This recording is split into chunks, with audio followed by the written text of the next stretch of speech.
जी, अर्जन शाल और अकरकरा जड़ का चूर्ण क्या क्या लाभ आपको करेगा, इसके बारे में चर्चा करेंगे।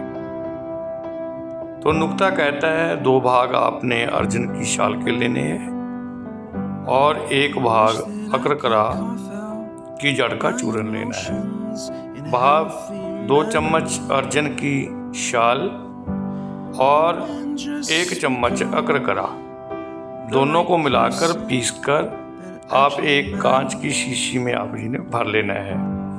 सुबह शाम दूध के साथ या पानी के साथ, पानी से लेके तो अच्छा रहेगा।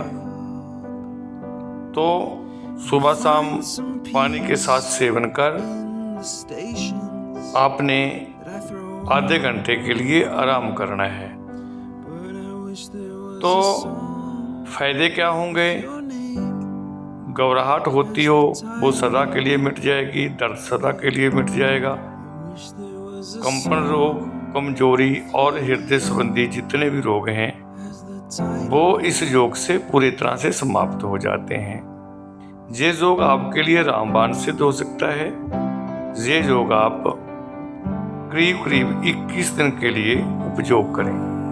अर्जन की शाल और अकरकरा आपके खून में जमे हुए पत्थरों को भी जड़ से खत्म करता है और पुरुषों में होने वाले पुरुष तत्व कमजोरी को भी जड़ से ये खत्म करता है। 21 दिन उपयोग करेंगे तो आपको बहुत ज़्यादा फायदा होगा।